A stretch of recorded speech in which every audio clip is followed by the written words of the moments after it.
Put on your helmets and buckle your chin straps for the wildest podcast held in the Steel City. Dubs and Chickenhawk will give you a taste of the past in fried jumbo. Alrighty, hey, Chickenhawk, how are you? Great. We are blessed and honored to have our good friend from childhood here, Mr. Chris Sylvania, joining us on Fried Jumbo here at the Fleming House.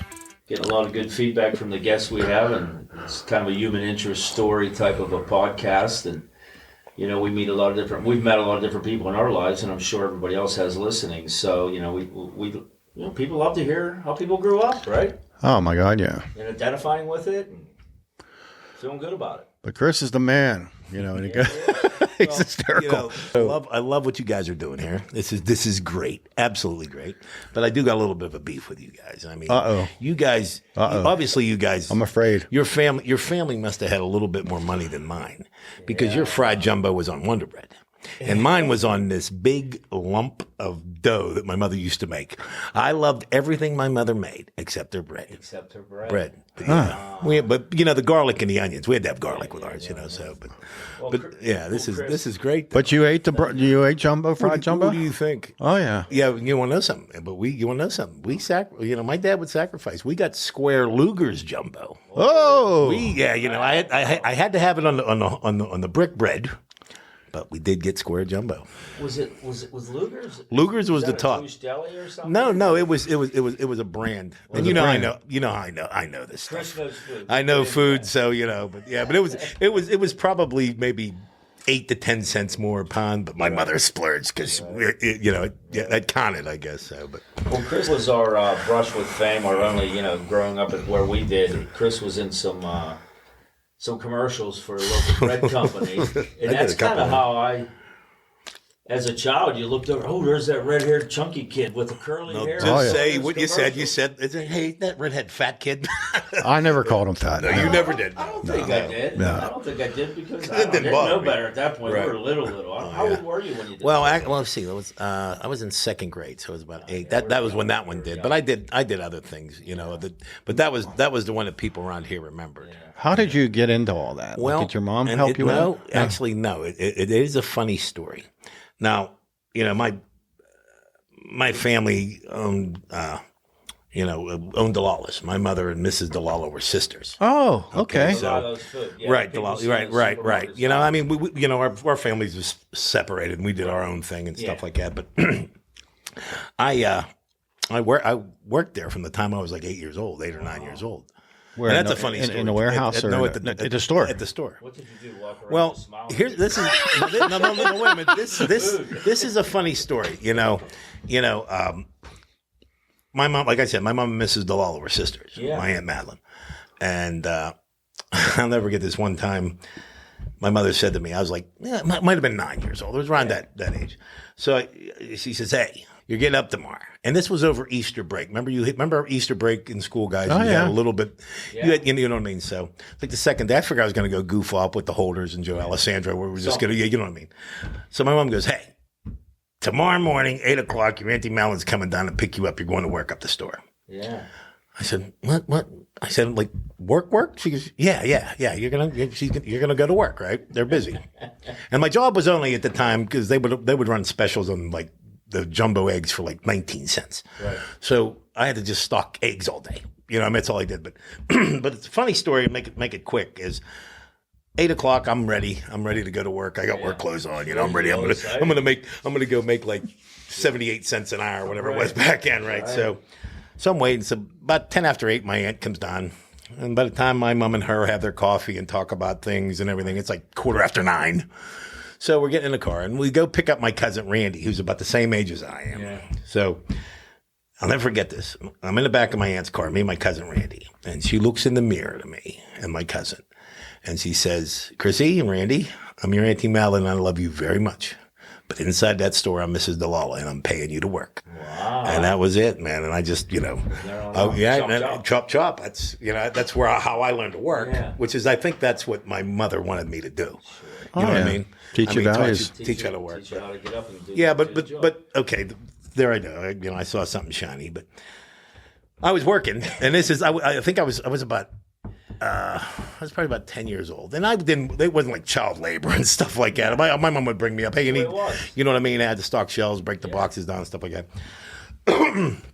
But I would carry people's groceries in their car and stuff like that too. You know, get a tip. Right? Like right. You know, hey, you get a couple dollars, man. That was great. There's no offense. Right. When I remember seeing you when you were little. You were like a comic strip character. You really were. You had that curly red hair. Oh yeah. Well, you know that. You were plump. Right. But you know that was. They believe it or not, that was probably how I got it. Right. And it was, I was carrying this guy's groceries car, and he knew my aunt, and he knew my mom, and I don't know if he knew my mom, but he knew my aunt, my uncle, and I'm carrying his groceries to his car, and I'm talking to him, and he's laughing at me because he's talking, and and I'm saying I'm not wisecracking, but I was quicker than like say the average 9 or 10 year old. Of course, right? you were funny as hell. So he was singing a song, and he was singing a Smokey Robinson song, and my older brother Vince, God rest his soul, has 50,000 records. His record. No, he collected music from the 50s and 60s, and I knew these songs. You wouldn't be like your brother. So I'm downstairs listening to all his music, and it was My Girl. He was that guy singing My Girl. So and I start singing with him, right? So he goes, let's hear some more, and then I start belting it out. He goes, you have no. What do you're a person, right? You don't have any shyness. Yeah, you don't have any fear. So interacting. He gets a hold of my aunt and said he run a modeling agency, and I'll never forget his modeling agency. And my aunt said, "Hey, this Victor's going to call and talk to you about Chris." And I'm like, she's a modeling. Well, what kind of modeling? What's he going to model clothes? What he's going to do? Model clothes for Joe Workman's Husky section where he gets his clothes? Right. So that's but it was. So I went down. I had to get down to Gateway Center, is where the main office. As a matter of fact, it was in KDKA. Sure. Yeah, they were in that building. Right, they were in that building, and I did some auditions, and bang, it was like that. I did, and I did a few commercials that weren't aired around here. There was that were aired down south. Yeah, different parts of the right? country, So I had to go to Virginia and film one, and it was just regional, like it was a grocery store and a gas station, a chain of gas stations and stuff. And then I did that Talk bread commercial. And I guess that's what you guys want to consider my claim to fame. He was famous, right? Well, park bench, right? No. Here, and this is really ironic. I mean, how this story really, how life is full circle. Though. Right. You know, what I mean, it's really. I filmed this time. The whole ad campaign with them was, the freshness of the bread making you do things. No. Well, it was what it was. Todd. It was the bread was open, and this freshness would make you walk into a wall or miss your cab or something like that. Well, the irony of this is, I filmed this commercial in Minio's Pizza in Squirrel Hill. Oh, is that where it was? Okay, so what it was I was a little kid carrying a loaf of Talk bread, and I walk into Minio's Pizza.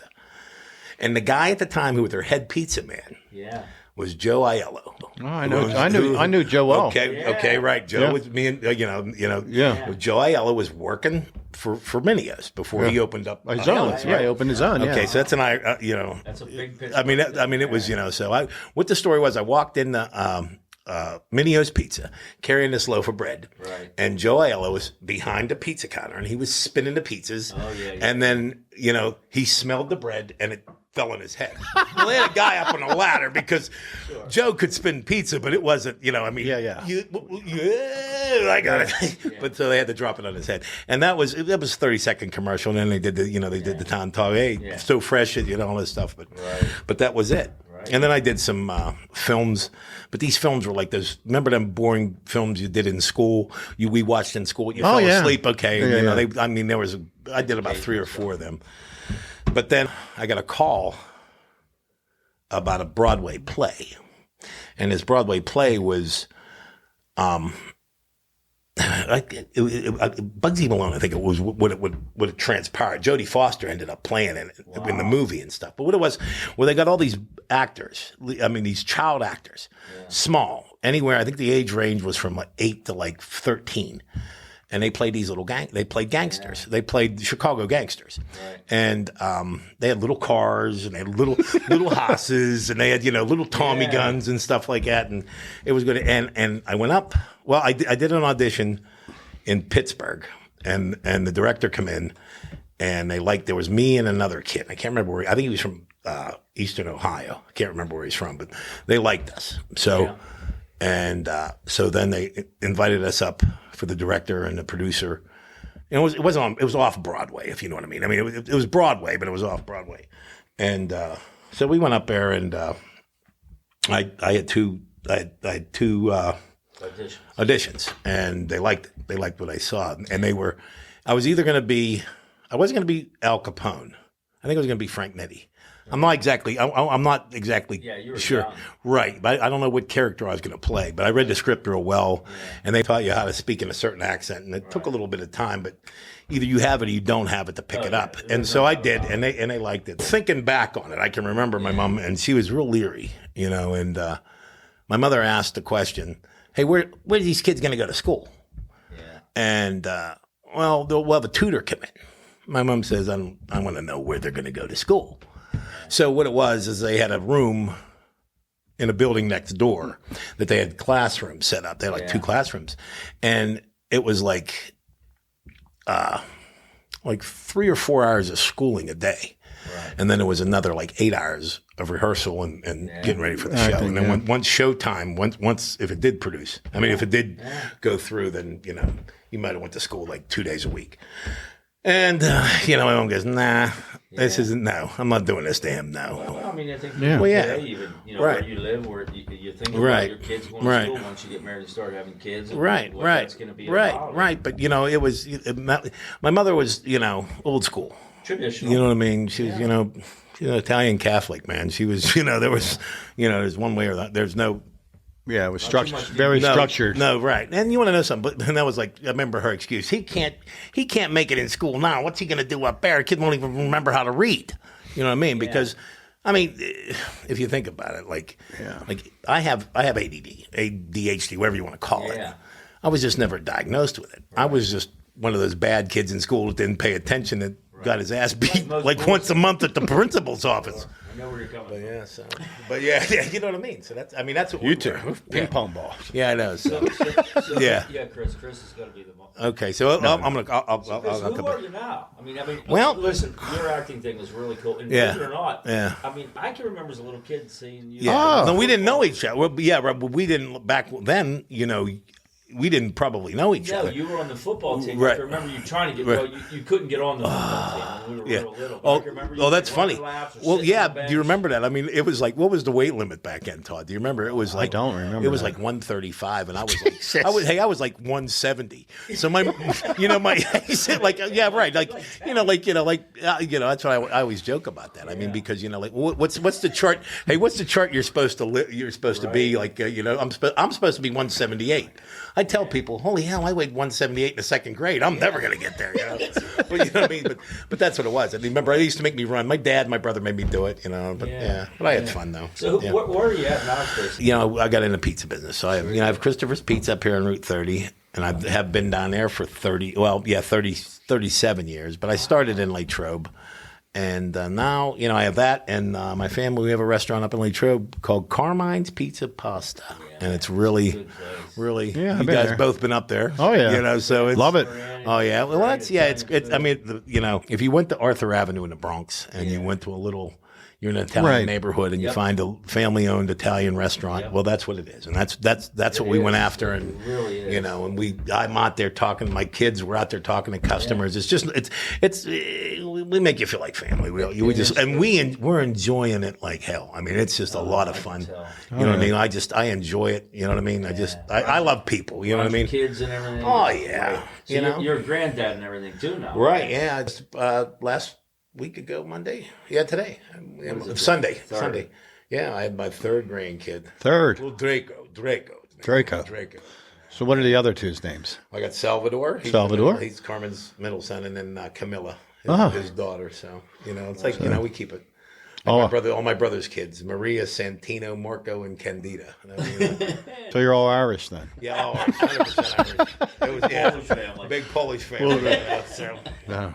But Tell us about your family growing up, like your mom and your dad, and maybe your grandparents, memories of those folks, where they came from, all that kind of stuff. My dad's grandparents were little. My grandfather, he died he died at the end of the 50s. So I didn't. So you didn't know him? No, I didn't know him. And his mom, I knew. Yeah. She lasted. I think she was 90. 90. Your 90. dad's mom. My dad's mom. And they were Calabria. I mean, they were from Calabria. They were, you know what I mean? They were Calabrese. They were, you know. And, my mom's people. My grandmother died in 1964 on my mother's side. And then my grandfather died in 1969. But I do remember him. I mean, it's hard to believe, but I have a lot of memories of my grandfather. And I was only like three years old. Isn't that something? Yeah. Certain people. Right. But I have a lot of memories of him because, I love the Three Stooges, okay? Yeah. And I could never understand why every time the Three Stooges are on, I laugh my ass off and I'm sitting there watching them. And if they're on, I watch them. Yeah. And I asked my brother, I said, my brother was the same way. And I remember asking my brother, man, I just can't get enough of the Three Stooges because when you're a little kid. Yeah. He goes, when you were a baby, when they come on, they used to be on Paul Shannon's Adventure Time. You guys remember that? After commercial Paul Shannon. And Grandpep, he used to say, Christy, come on, let's go watch the Three Stooges. Let's go watch the Three Stooges. So I would go and sit on his lap, and we sit there, and he would laugh, and I would laugh. Oh, yeah. That was, what some of your personality maybe came from just those. Oh, absolutely. I mean, talk about a social influencer. I mean, Curly Howard, man. You know what I mean? Right. No offense, but you could be Curly. Oh, I could. Hey, Mo! Okay, but that's true though. I mean, you know what I mean. But they were from Italy then too. Right. So my mother's parents were from Campania. That's Naples. Naples. That's where my grandfather's from. Naples. Yeah, Campania. The city. It's a little town. Yeah. Yeah. But that's a funny story too. I mean, you think about that. I mean, my grandmother and they didn't know each other. They didn't know each other until they got here. Right. And my grandmother. Well, she was born in Naples, but she migrated from Brazil. They moved. They were in Brazil from South America, and then they come up, and then. But my grandfather, he was 13 years old, and when he came to America, and what the story was, they were sheep farmers up in the mountains. Yeah, and there was back then Italy was just a mess. I mean, it was you had civil wars and towns fighting each other and things like that. And my grandfather was in the mountains taking care of the sheep. He was 12. When he got on the boat, he was 12. Right. But he was up there, and his aunt and his mother and his aunt, Assunta, that was in. I remember my mom telling me what her name was, and they come give him a bag with his belongings in it, and give him 80 cents, and took him to the port of Naples and put him on a boat. And he had a sponsor here in Penn, which was a cousin. Their name was, I can't remember what his name was, but in Wegley. Yeah. And that was where his sponsor was. And he came through Ellis Island. Both three of my grandparents came through Ellis Island, and I don't know about my other, but and that was, and they loved America, man. They just, I mean, they did, to the point, Todd, and you ask your people, and you ask any of your Italian, my mom was almost, and my dad they were not allowed to teach us Italian. Right. We were allowed to be, we were allowed to be proud of our heritage and the food and the culture and stuff like that. But you're in America. You're American. They learn American. And they would strive, I mean, I could pick up words, I was in Italy and I could, you know what I mean? But they refused it and they were proud. And, three of my uncles, World War II, Any kind of culture that comes into our country, they get looked down on for a half generation. So the quicker they assimilate, the better, right? For their family, because that's why they're coming up here for a future, right? And that's why people still. That's come it. Here. That's they right. Still come here for the future. As we see all that. Whatever problems you have, this is the greatest nation that God ever made. Yeah. The amazing part of it was they had to come across an ocean. So many of them were young, like your grandfather, right. And they had to come across an ocean on a boat with people they didn't know. Oh, nobody. You imagine, and I put that in my head. I mean, I think about my grandfather Vince, and imagine being 13 years old and just you're sleeping up in a field in the mountains, and the next thing you know, you're getting put on a boat and you're hugging and kissing your mom, probably not going to see her Ever again. Now, can you imagine that? And then he knew nobody. Yeah. And he got to Ellis Island, and that was, hey, he ended up in Wegley. Yeah. I mean, that was, and my other grandparents, they ended up in Harmony. Yeah. And what did they do? They worked in a coal mine. Yeah. You know what I mean? Right. Coal miners. Right. You know what I mean? And it's just, it was, Italian. I can't fathom that.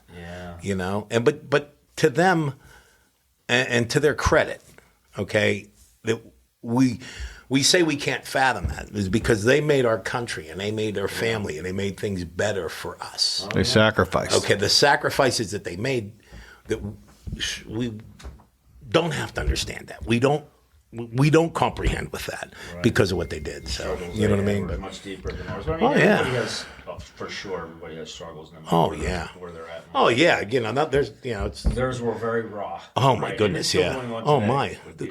Well, you think about it. How about the Depression? Yeah. You know what I mean? My mom would tell me stories. Just how bad it was. Yeah. You always hear the stories about they had to walk through 10 feet of snow to go to school and stuff. Right. Well, my mother made it to 9th grade. She went to work. Yeah. You know what I mean? She never finished college. A lot of them didn't. And the same thing with my dad. My dad was smart, but he was in 10th grade and he lied to get into the Navy.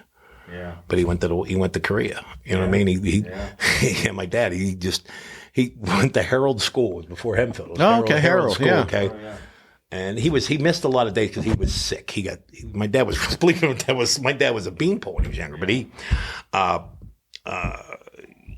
joined the Navy because he would have had to repeat 10th or 11th grade. Now, my dad wanted to be a veterinarian because he worked on the farms in Harmony, and anytime the veterinarians would come, my dad would help. And my dad had an aptitude for helping people. So my dad, he joined the Navy, and he said, well, what can I do? He was like 17 years old, 16, 17 years old. He says, well, I want to be a medic. I want to be a doc. So he joined the Navy and went to be a Navy corpsman. Right. And that was the war in Korea was just starting. And at that time, the casualties are pretty high. And I still, I still can't comprehend with this. But on the day my dad signed up to join the Navy, right, to be medical corps, I was, a field corpsman, combat medic. 1 in 5 were coming home alive. Yeah. And I asked I got chills and I tear up. And I say to my dad, I said, you're 17 years old. What the hell were you thinking? Yeah. Why would you do that, Dad? 1 in 5 were coming home alive. Yeah. He goes, my dad said to me, well, that was my aptitude. And that's why I think God wanted me. Yeah. And he went over and he fought over there and he was, he had some decorations and stuff like that. He saved a lot of people and, but that's just, could you, us, we say we're tough. Could you think we would have did that when we were 17? Probably not. Think about that. When my dad was old there, he was saying he would always hate that we sent our 17, 18-year-olds to battle because usually we're sending me. I'm over with them. Yeah. Right. Oh, yeah. Right. Yeah. That's right. But it seems kind of backwards, but at the same time, my dad couldn't run up a hill and have to carry somebody. Fast Eddie was the best, though. He was the best, man. But your dad. When I first heard he was a medic, that surprised me. Yeah. Because he was just a big guy. Big. Oh, yeah. Well, we worked at Helms Express. Helms Express. You got it wrong. Like I told you, you have Helms Trucking. It's Helms Express. 38 years he worked. But he was the head of the union or something. Well, yeah, he was involved in politics, and he was a business agent at Local 30. There you go. So he was involved in labor. He was this big guy, but you said he was a medic. Yeah. Like you don't think of a big giant guy. No, but but he did. Yeah. He was. He was a general, so he's a nice man. Yeah, he was at Incheon and where else? He was at a bunch of battles. Yeah. He was with they were harassment. It's basically, they were the units he was with. They were like special forces, but they didn't call them special forces. They would go up and like pass the 38th parallel and kill a general and sneak back and stuff like that. So, but yeah, so he was, he was at some battles and stuff like that. It affected him. I mean, there was some things that, always affected him. But Did he ever talk about it? my dad he was pretty, Private. well, in his later years, me and my brother, we got a lot of things out of it. And he had a lot of regrets. He left some friends there. I'm sure. He couldn't save and stuff like that. It bothered him. And when you get older, he starts, you talk about things. And my dad knew he was going to go, and his mind was still pretty there. And he would say he would just talk about it. So I told him, I said, "Look, Pop, I got to know. Right. You never talked about it when we were growing up, what you did over there and all that stuff." And then he opened up to me, and he told me, But well, being a medic, you're right. You're going to seal. Well, and like I'll never forget when he died. And my dad wasn't one of those. My dad was proud to be a veteran. I mean, he really was. But he wasn't one of them guys that went to all the functions and all this other stuff. But when he died, I remember a lot of the groups reached out to him. Yeah. And they reached out to my brother and said, "Well, hey, we need to have a service for your dad." And I'm like, and I'll never forget. I asked a Vietnam vet, who was a friend of ours. I said, hey. My dad didn't go for this. I mean, he did. I mean, he didn't. It wasn't wrong to him, but he wasn't somebody that was crazy about the salutes and all that stuff. He goes, "You don't seem to understand what your dad was." Yeah. He goes, he was a Navy corpsman. A Navy corpsman was everything to these guys. Yeah. I mean, if they got a case of venereal disease, they cured it. And if her girlfriend left them, they were a shoulder that they could cry on. So these guys were they were everything to these guys. Yeah. So they revered him. So so it was and it was he was good. a good dude. Oh, my dad, he was a piece of work. But that's how we learn what we are. And I remember your mom. How did they meet? Oh, go ahead. Go ahead. Where they met? They met at a dance at the Penrod and Gun Club. No, for real? A dance at the Penrod and Gun Club. It was funny. Oh yeah. She was a strong woman too. From what I remember, she was a battle axe. I just felt like she wanted. I love you, Mom, but pants in the family. Oh well, no. You know what? Yeah, no. The Strong. argument. She would end up winning. My dad would be like, "I'm tired. Whatever." You know what I mean? Because what are you gonna do? Well, my mom, that was, and Jeannie's like this too. Okay, you know that. I mean, hey. And this is I'm trying to do my mom for. Hey, the sky's purple. Hey, the sky's purple. Hey, the sky ain't purple, Ma. Yes, it is. The sky's purple. Well, let me get this NASA scientist to come and explain to you why the sky's blue. Yeah. Hey, the sky's still purple. He's full of shit. I know this guy's purple. But that's what they were. Right. But that's what they were. I mean, that's, what I mean. I mean, but she's great. She was a lot of fun. Next time on Fried Jumbo. He got so mad at me. He made me get down in bear crawl. Remember? You can't get. I told you 3 times how to do this. So he makes me get down in bear crawl. And he takes a running leap and he drop kicks me in the ass. Do you remember that? Oh, I remember it. Oh, Yeah. it was